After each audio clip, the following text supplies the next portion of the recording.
Always leave them wanting more. It's the #1 rule of show business, practiced by everyone. Don't make that almost everyone. Here once again is your DGA president, Taylor Hackford.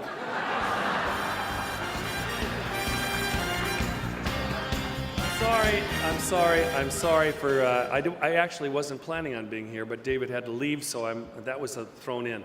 But I am extremely pleased to be here tonight to introduce the recipient of the 2012 Franklin Schaffner Award for Career Achievement and Service to the Guild. That is Dr. Dennis Mazzocco. Now, the Directors Guild's most valuable asset is the dedication and commitment to its members and their members' commitment to the Guild. And it qualifies Dennis Mazzocco in spades.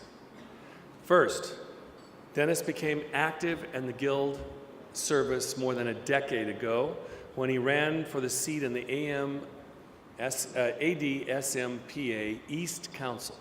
He soon became council chair, a position he held for 6 years, and was elected second alternate and then associate member of the DGA board. And he has served on multiple Guild committees, including 3 times as a member of the DGA's Network Negotiations Committee. All this service to the Guild in the midst of an incredibly active career as an associate director in news, sports, and entertainment, including the Super Bowl, the Olympics, the World Series, and Nightline, and Good Morning America, and the Academy Awards and Dancing with the Stars. I'll give you some interesting statistics about Dennis. He's traveled over 500,000 miles for his productions, and his work helped earn 20 Emmy nominations and 9 wins. But Dennis's commitment to service doesn't stop at the Guild. He's a tenured professor in the School of Communications at Hofstra University, Francis Coppola's alma mater, where he shares his knowledge and his craft through teaching.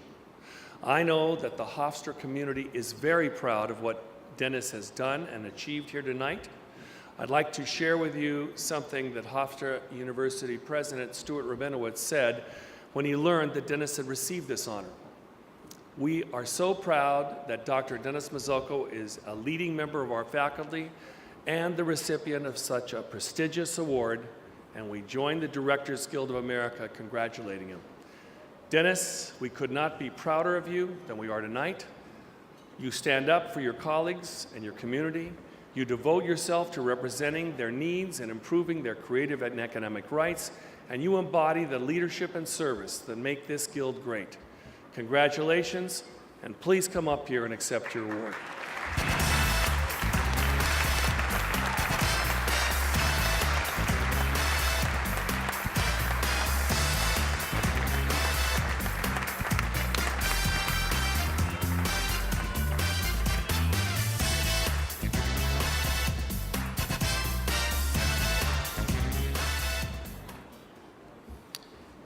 Thank you for your generous introduction, Taylor. I'm grateful to the Schaffner Committee, my council colleagues, and our national board for selecting me. My proud family joins me tonight.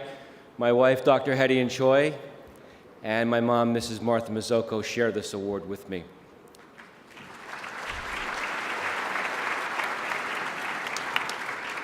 My father, Bill, passed away just 4 years after I joined the DGA.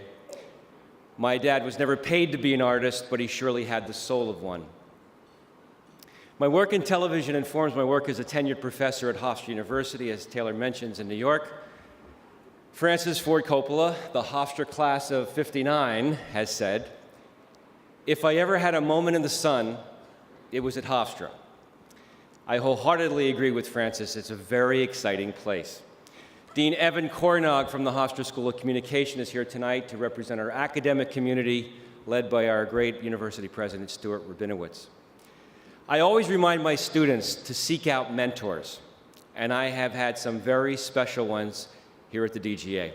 Scott Berger.